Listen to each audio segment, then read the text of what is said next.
Eu cumprimento os irmãos com a paz do Senhor.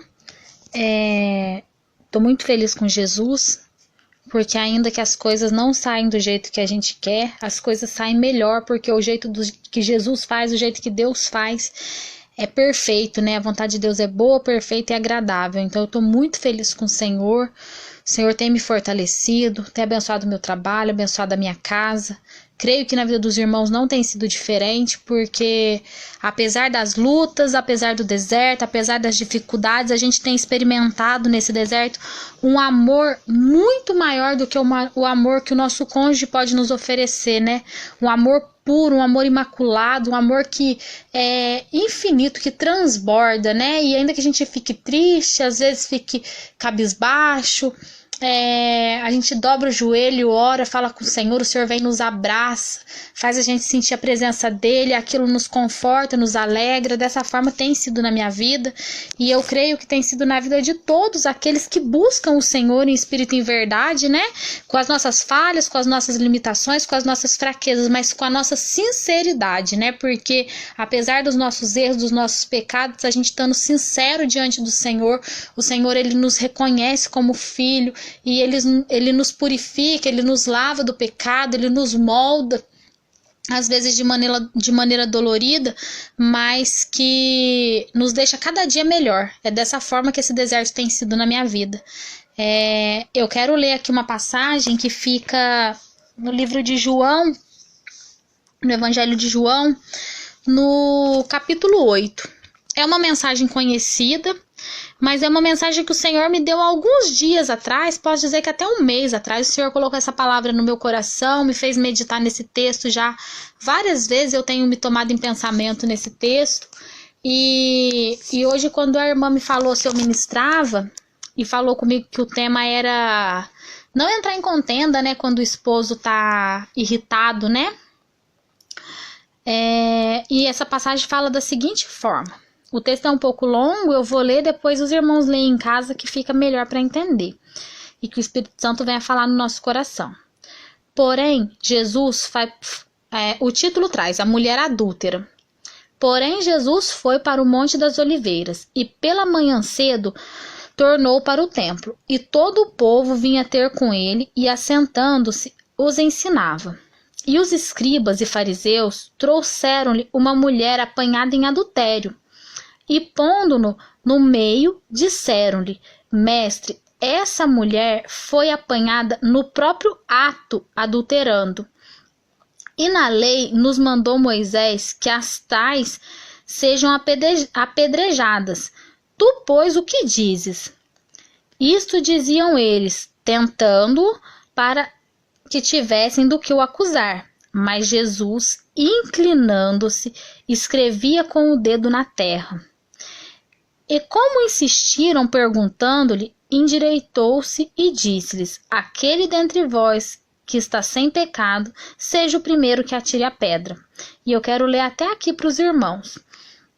Essa passagem tem me chamado muita atenção, não pelo ato do adultério que a mulher foi pega, ou pelo versículo famoso, né, nesse capítulo, que é aquele que não tem pecado, que atire a primeira pedra, né? E aí eu quero chamar a atenção dos irmãos para um gesto, uma atitude de Jesus nessa ocasião. No texto fala que a mulher foi pega no próprio ato adulterando. No versículo 4 está falando isso, no próprio ato adulterando. Se ela foi pega no próprio ato adulterando, creio eu que ela não estava vestida, ela não estava penteada, ela não estava em condições de ser apresentada em público, principalmente perante acusadores. Creio eu dessa forma.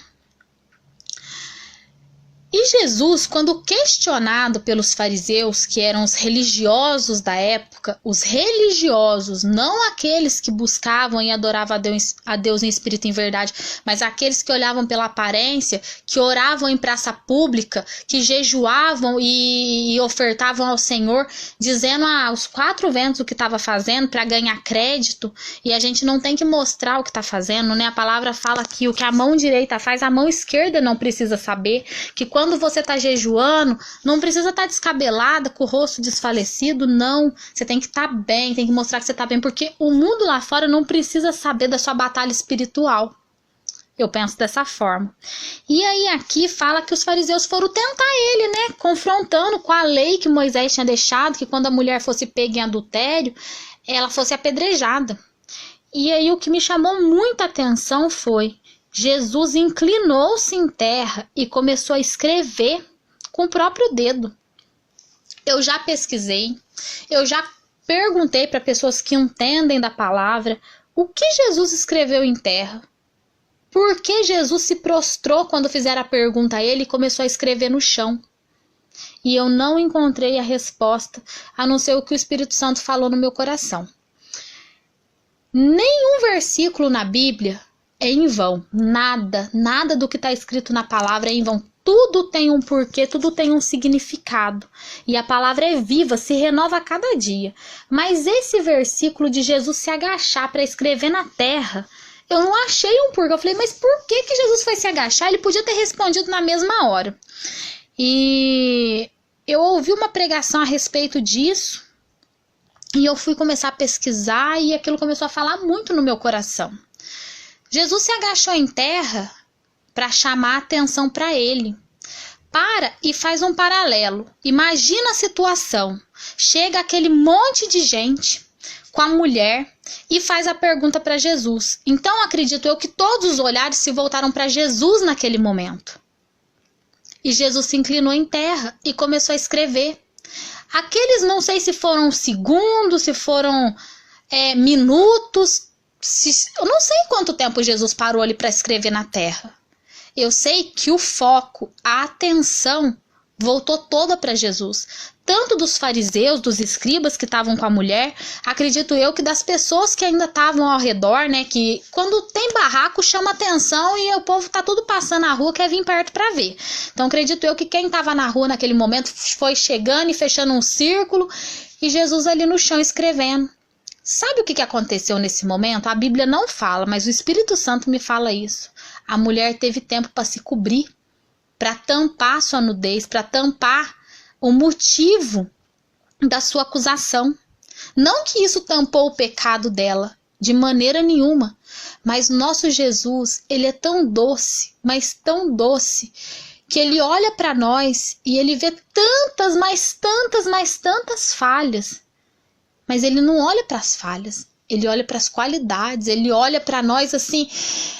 E eu creio dessa forma, que Deus fala, olha lá, não merece. E ele intercede por nós e fala, Pai, por mim eu derramei a última gota de sangue, tenha misericórdia.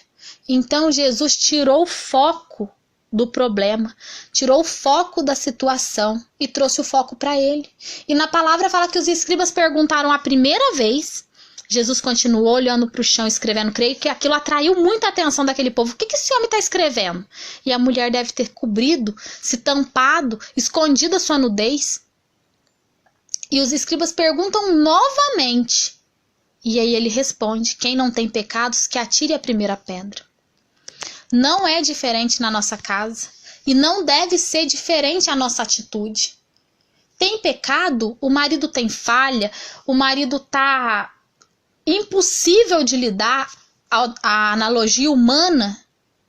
Vamos pela fé. Vamos pela fé. Tá difícil? Quer brigar, quer discutir? Não entra nessa briga.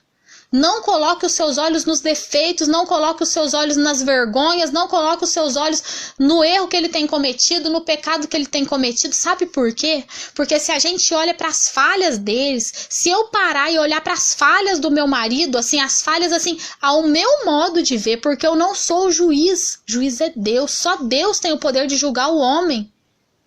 Eu não tenho esse poder. Mas se eu colocar os meus olhos carnais nas falhas dele, nos erros dele, nos defeitos dele e entrar numa briga quando ele estiver irado e entrar numa discussão, eu vou estar fazendo como os escribas, como os fariseus. Mas nós não temos que ser imitadores do mundo, temos que ser imitadores de Cristo. Eu costumo falar que eu não sou evangélica.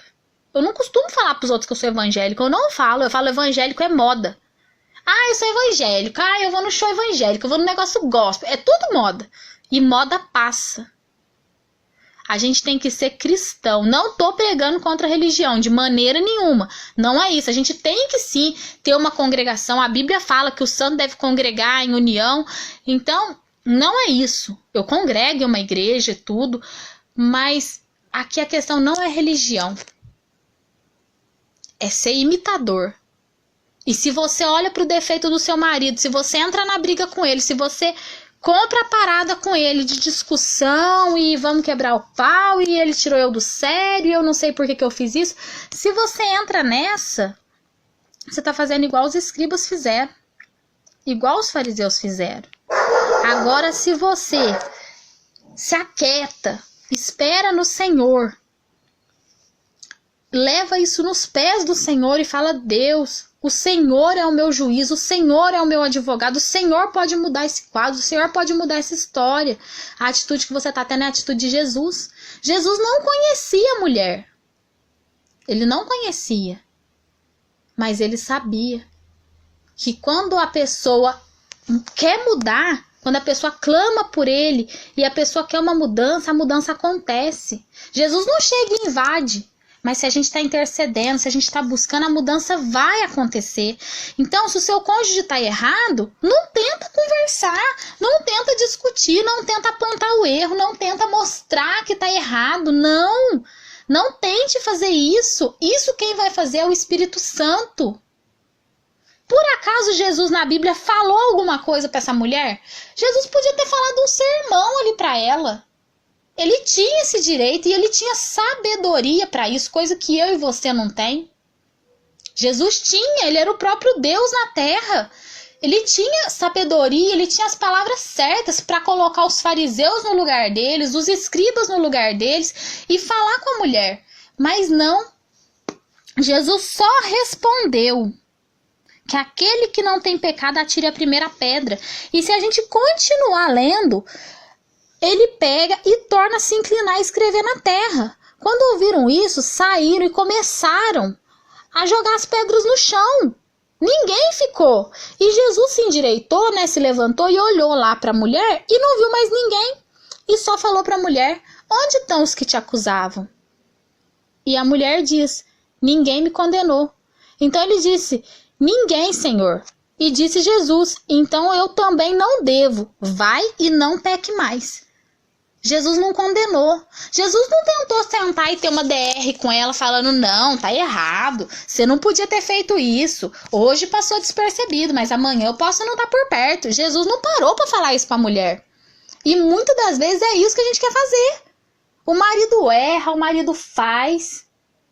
A gente tá nesse deserto para buscar primeiramente pela salvação, pela libertação, pela alma dos nossos esposos, para depois pelo nosso casamento.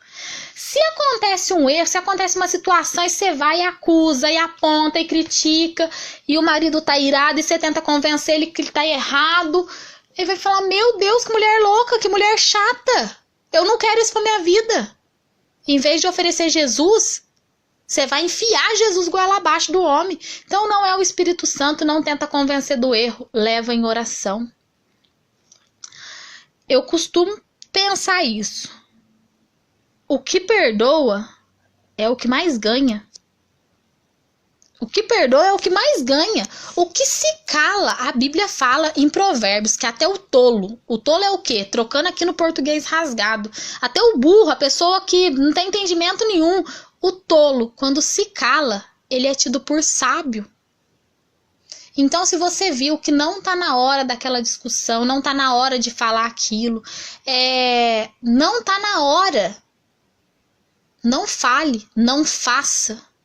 Não coloque as tuas palavras afiadas da vontade da tua carne, como os fariseus faziam. Eles agiam na vontade da carne. Eles não agiam porque era um princípio bíblico, um princípio do Senhor, a vontade de Deus. Não, eles agiam porque eles eram maus de coração duro, obstinado.